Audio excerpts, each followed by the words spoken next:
Alright, so I think I've outdone myself this time. Behind me is my finished High Ground 2.0 map, and if this is your first time tuning in, I create iconic Halo maps to play in Halo Flashpoint, which is a miniatures game by Mantic. So if you're looking at the thumbnail wondering why it looks that way, we'll get into that later in the video. Now this High Ground map is a little bit different than your typical Halo 3 High Ground. I added a lot of different things to make it look a little bit more cinematic and kind of fit the backstory that I created for it. Now to start by explaining why I created this version of High Ground, we have to go back to when Mantic released their new War Games expansion pack for Halo Flashpoint. And here are these beautiful new models in the War Games expansion. First we're going to take a look at the JFO with its awesome target locator. And then we have the Gungnir with the grenade launcher. This is a really potent unit in the game right now. Next up is the Hazop with that spiker, looking rough and tough with its pointy ends. And last but not least, we have the Hammer CQB. We're going to paint up a couple of these now, and then two more later on in the video. Now, I ended up painting this guy, one of my favorite armor cores in Halo Infinite, called Abundant Growth. You can see I hit it with a black primer and some metallics with a shade, then hitting it with some really bright green on that armor. Then making sure I cleaned up that Under Armour there and gave it a nice dirty wash on there, and it's looking pretty good. The shoulders were the most difficult part because I wanted to get that checkered pattern, and the easiest way is just to make a grid and just start filling in the squares that you want, and then you end up with something like this, which I'm super proud of. It's not perfect, but putting that rust over there kind of hides the imperfections. And I'll link everything in the description below. Don't worry about that if you want to paint it yourself. Then I just made sure to give it a nice highlight over the green and the armor. Painted up that gravity hammer, and I called it good on this one. And it was right about that time where I posted a video and I asked the community to help me paint my Gungnir model with the grenade launcher. And the user by the name of Jay Mislin suggested I paint him up like a crash test dummy, which I thought was ingenious, paired with my kind of checkered flag, dirty crash up derby style CQB that I just painted up here. And what would be better than a crash test dummy as a partner? And then it really got me thinking, how can I make a map that kind of is thematic around these two characters? So that's when I kind of decided to take my High Ground map and evolve it into like this really like dirty, grimy, kind of arena style map that these two characters, these two Spartans would actually play on. But before I get into too many details on the map, let's just start from the beginning of creating this map with the prototyping phase. Alright, so first, of course, this is a High Ground map, right? It needs elevation. So in order to basically get that elevation that we all know and love from the classic High Ground, I needed to use foam. And because Halo Flashpoint uses a 3-inch kind of cube system, it was either I make them 3-inch cubes tall each level, or just one level, 3-inch cubes up, or basically I would take an inch by inch, kind of a gradual increase in elevation, still keeping that cube kind of mindset. So I ended up just deciding on 1-inch foam pieces. You can see here I put the map on there to basically grid out all of the lines and the cubes. And the foam was technically a little bit wider than that, but that's okay. It doesn't need to be exact, especially if you're just playing at home for fun. And once I had a grid that I was happy with, well, I put all the terrain pieces from my High Ground 1.0 map on there just to see where everything would lay, because after that, to really take advantage of the space to elevate this map a little bit, I actually decided to take a couple pieces out and basically push back all the terrain in the center. That way you have this very large open space in the front to capitalize on to add that elevation and just other terrain pieces to make it look really, really interesting. Now this might cause a little bit tighter spaces for filming, but I think it was the right call in the end because it turned out really nice. From here I wanted to make sure to trace every terrain piece on here so I know exactly where it laid once I took it off and ended up cutting out little pieces of this foam. But yeah, you can see here I'm carefully going around the edges so I don't mark up my own nicely painted terrain. And of course, if you want to see the first video of me creating this High Ground map, 3D printing it and painting it, that is on my channel as well. You can go and check that out. numbering these cubes here was very beneficial because it told me what level each one of these are on. So when I go to cut it out later, I know which ones not to and which ones to cut it out. And since level 3 is going to be the main floor where all the terrain is at, level 0 is going to be the bottom floor. So technically a model on floor 0 is only 1 cube below a model that is on floor 3, even though there's a couple layers in between. Now, just a reminder, you don't actually have to do all of this. This is not really enhancing gameplay all that much, other than adding a little bit of cover. So some of the most fun I've ever had are just on normal maps, the terrain that comes with the game. You don't need to go to these extravagant lengths to make your board look good, but it's just cooler. I'm a little extra and I like doing it. But speaking of doing it, let's get on to building up the foundation of this map. Now, cutting out these squares was definitely a process from the foam. First, I started using just an X-Acto knife to cut through it, but I wasn't quite getting the edges I wanted. I tried shaving some off to give it that kind of effect, like cliff effect, and it just looked way too clean and way too smooth. I didn't want to do this, but I ended up kicking out the old wire cutter, the foam wire cutter, to give it a little bit more canyon rocky vibes. I was doing this with a window open. Actually, my whole back door was open. So if you see a little bit of smoke, it's going straight outside. But this gave me that effect I was looking for. Look how nice that looks. Nice jagged edges. You know it's going to dry brush really well. It's going to look a little bit more like a rock formation compared to the old way with the X-Acto knife. So yes, the foam wire cutter is the way to go with this. Then I decided to use just normal Gorilla Glue to glue these pieces together. This first level here is going to act as just like a 1-inch kind of riser for the map itself, and it's going to give the floor to those cutout spaces that we ended up cutting out there. And actually you can see I made a mistake here. When I put on that third foam layer, I realized that the back pieces were actually not supposed to be cut out that deep. So I ended up going back. You can see here I'm fitting in the pieces that I literally just cut out. Just to fill up those spaces again, because they were actually supposed to be 1 inch above what they actually were. But that was just a minor setback. You can see here putting the third piece back on. Those cubes specifically got raised up just a little bit more, and you can see where I'm testing out the terrain piece that is going to be going alongside of them. And then I was able to cut up the last remaining pieces and last remaining layer and stack them on top of the third layer there too. It was starting to look really good. You can see some overhangs that didn't cut quite, right and match up to the lower layers, but I ended up trimming those up too, just cleaning up a little bit. That way it felt a little bit more seamless. Once again, it was time to put all the terrain on. I did this multiple times during the whole process just so I knew exactly where everything was going and where to put all the scattered terrain and some of the rocks that we're going to see here in a minute. But yeah, doesn't that look great? It looks so good already. And you can see where that main level is on level 3 and where the bottom level is as well. I tried fooling around with like moving, some pieces around to see if it would give me a little bit more space and testing some guys on it. But I ended up keeping them at the same spot that I had them originally. And here I just wanted to show you how these back pieces kind of fit in along with the foam and the elevation.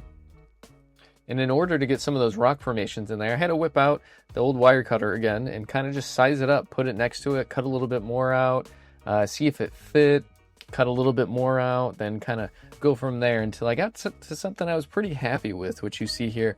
Much smaller than you would expect, but I don't want to block too much of, the entire rest of the map. If I'm going to be filming, if I want to film battle reports in the future, I want to be able to actually see into the map. Here I'm working on the ledge that is basically covering where the bowl shield or the overshield is. I feel like I've seen both underneath this ledge. Wasn't super happy how I cut this out. If I could go back, I'd definitely make it a little bit more curved and looking more like it's attached to the rock face or the ground there. But the model test definitely passes, and you can definitely hide your models underneath there from lobbing grenades. And then I figured it would be a good idea to get some crushed up foam, like pick it off some pieces and just sprinkle it around to simulate rocks of different sizes and variants. This effect really ended up making things look a lot better in the end. And because I made this bunker a little bit off the ledge, I had to replace the support that was underneath it there. Looks a little weird and wonky, but it ended up working well. And I did cut out another rock here to act as that cliffside where the path is on the left side. And once again, I had to remove everything because I needed to imprint these lines that are acting as the grid markers on the map. My theory is if I put imprints in them and then put a wash kind of all over the map, it will get into those little recesses and it'll look a little bit natural, but also be a little bit darker so you can actually see those grid lines while you're playing and there's no discrepancies on where a model actually is. So I'm showing you this texture paint here not because I'm going to be using this color, but because I'm going to be using this texture to basically spray everything on there. I want it to kind of eat away at the foam a little bit while providing some texture to it. But the colors that I actually did use was this Rust-Oleum French Beige to give it more of a sandy color, and the texture paint that I used was this lighter texture paint, stone, Rust-Oleum as well. But I just painted everything on it. You can see it didn't eat away at the foam as much as I wanted it to, but these little spots ended up being a really cool feature in the end that you'll see soon. But the texture definitely did stick, and that is what I wanted. Then I used this Elmer's Craft Bond spray adhesive. This was to kind of coat the entire foam, so when I did spray it next time, it wouldn't eat away at it. And so I could put this sand texture all over the place on it. It really just, enhances the effect to have more texture when dry brushing later. And I know my maps kind of end up looking more deserty and dirty, all of them, but that's just because it's my favorite biome, and I have some good ideas for different biomes in the future, but the texture you can see here is definitely popping. And next we're going to hit it with a little bit darker paint. This is a weathered wood color, and this is just to add some depth and some variance into it. I ended up putting some yellow as well. You don't see me actually apply it here, but the yellow is going to lighten up the ground here, showing that path through the center of the map. Then I grabbed some Vallejo Sepia wash. Now this is a dipping wash, but I watered it down slightly so I can slather it basically all over the terrain here, giving it that more sandy, deserty look. Just making sure I put it everywhere on the map, even on these rocks and the raised edges, and just getting into all the nooks and crannies so it gives it that depth. Now kind of use some rusty red pigment to kind of put it in some of the spots on the map just to make it feel more like a red or orange rock. Make sure to do this when it's dry. You can see I'm kind of pushing around all the sepia as well. But the red is really important to put on here, and honestly I wish I put a lot more of it and a lot darker because it didn't end up showing up that well in the end after dry brushing. But you can see here, this is how it ended up looking. You have some of those browns, the reds, the oranges, the yellows. It looked pretty nice so far. Then I grabbed this just cheap craft paint, the antique white, and I dry brushed the whole thing with it. Ended up making all those textures pop. Super necessary and super easy part of map building or diorama building or anything. But you can see this is where it's starting to kind of mute all those really nice yellows and red colors into kind of more like a browny, sandy kind of color, which ended up fitting really well in the end with my theme that I was going for. And if I had any recommendation when making things like this, is just don't go in with any expectations, because usually it doesn't end up looking exactly how you want it to in the end, but that's okay. Sometimes it looks just as good, just a little bit different. Now here we go for probably like the 5th time of putting this terrain on and off. I want to give you at least one more shot of how kind of everything looks together before the final reveal in the end, because from here on out there are just really close-up shots of everything. But now it's starting to really look like it's living in this biome and this part of land that we created here. All right, and the details can probably be one of the most important things on a Halo map. It's what really just makes it feel like it's in that Halo universe. And the first detail that I want to add to this map is static grass. So we're going to take some Elmer's glue or Mod Podge here and just kind of put it in all the places that we would want this grass, just with an old paintbrush. Then we're going to get our static grass applicator and just sprinkle that static grass anywhere that has that glue or Mod Podge. I use the combination of green grass and like yellow grass to make it feel a little bit more deserty, like that grass is dying a little bit. And of course, I made sure to get some of the back portions of the map behind the wall and by the giant missile launcher that we have in the back there. So if you remember me mentioning early in the video of these divots that the paint made, I ended up using this puddle effect to really fill in those spaces, making it look a little bit dirtier, like almost it's just rained or water has just washed through it. I spread this stuff out. It actually looks really dark now, but when it dries, it lightens up quite a bit. But I put this in a few different spots across the map, and I honestly might end up putting more in because this effect ended up being really nice. And this is about the time where the map ends up taking a turn to being pretty different than the original map. I wanted to add barbed wire to some of the structure pieces. You can see here I'm putting this wire in a drill and taking a metal stick or whatever else you have and just basically cranking that drill on high and really twisting. I say high, but it's really not that fast. Really twisting this wire to give it that more barbed wire effect. You can see how well it's turning out right here. And then I just got a paintbrush and started wrapping it around the paintbrush, really holding it in place so it gives it this really nice coiled effect. I'm using this gold wire here, but I ended up painting in the end, so I would just use whatever wire that you need. And it hurt me a little bit inside because I started drilling into my very nicely 3D printed and painted terrain, but we're going to put some stakes in this terrain so the barbed wire has something to hold on to. All I ended up doing was painting the barbed wire brown for right now and just super gluing it into each of the posts that we put on the terrain here and wrapped it around if need be. There was a couple places on the terrain where it looked like an explosion had occurred, and I wanted to make sure that the barbed wire also reflected that. So I snipped some of these wires and bended them out a little bit to give it more of that effect. Lived in and battled and war-torn.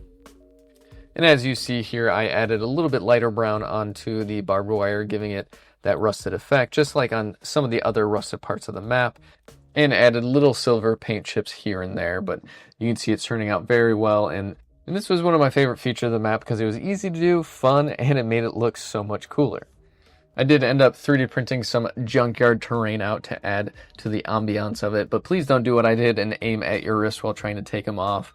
These ended up printing out very nicely, and I included some tires too that you can see I'm placing right here onto the map, and I scatter this terrain in various different spots. When you're actually playing the map, you can move them around. This is kind of adds a little bit more variance to the static map, gives you cover, just adds more dynamic gameplay overall, and it makes it a little bit more aesthetically pleasing and fitting the theme around the map. And you can see I'm being a little bit creative, blocking some of these eyesores that are inevitable in creating a map like this. And this is one of the easiest steps that just go a long way. And I couldn't forget about this. There is a ghost on the map of High Ground, and I wanted to make sure I represented that well. Here, this wasn't the model I ended up using. This one didn't look as well, so I reprinted it. But it gives you an idea of how it ended up printing. I wanted to paint it as a banished ghost because, after all, Halo Flashpoint does take place in the infinite timeline, and honestly, I think it looks better for this map. And I bet you thought we were done, but no, we have to add the pipes to High Ground. These little sneaky pipes that you can use to flank the other team, we had to include those, so I put those on the side here, which gives it enough so models can balance on it, but can't actually be seen when they are behind the wall there. I ended up painting this up like any other rusty object that I have in this map and ended up Gorilla Gluing it on there after super gluing it. Then comes another one of my favorite parts. I bought these graffiti decals and I just put them in water, and you can basically just transfer them over onto your terrain or your miniatures or anything. You got to make sure the surface is wet. I tried to end up using like tweezers or like a paintbrush to transfer it over, but I ended up just using my fingers in the end. These ones, I don't know if I'd recommend these ones. These ones weren't the best. You can see they're very thick, and you can kind of see the outlines of the plastic, which is really what it felt like.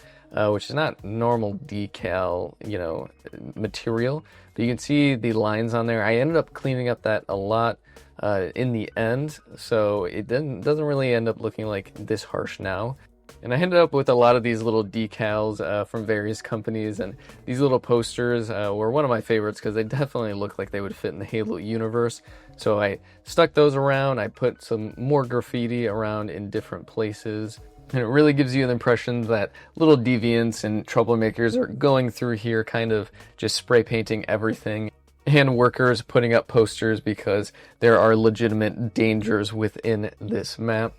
And it was really fun to get creative with some of these decals. You can see I put no more rules on there, and then shift over to kind of like a stop or like a no sign, spray painted over the danger, like there's no danger, don't worry about it, which we all know there's plenty of danger in this place.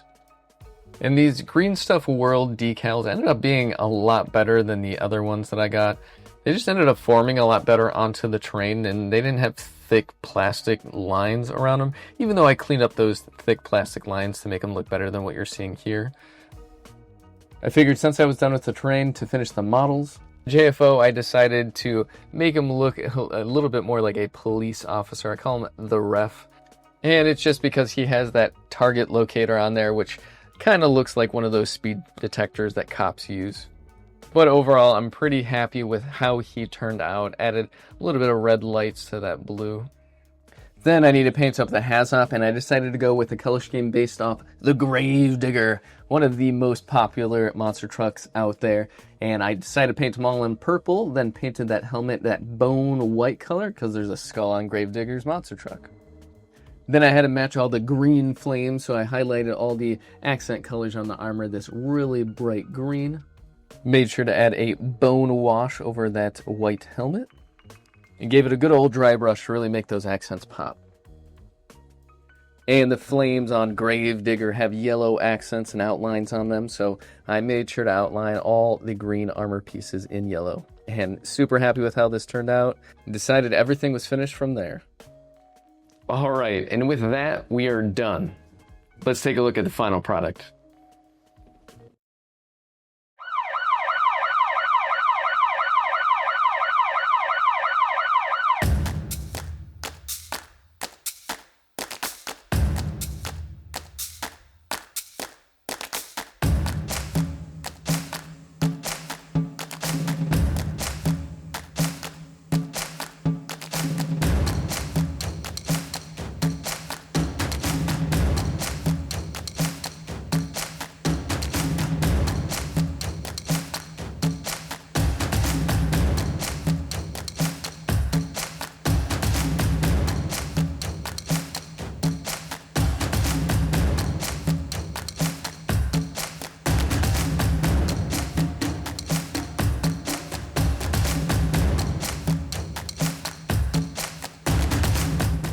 And there you have it, High Ground 2.0.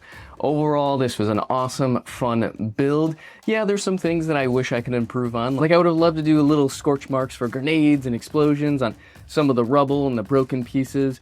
And I would love to put like more puddles and everything else in there, but overall, I was very happy with how it came out. And to explain the layout even further, yes, like I said, you have ground 0, which is like the first level, and any 1-inch level in between is still considered being on the first level until you get up to the main level where most of the terrain sits. That would officially be 1 cube above the first main level.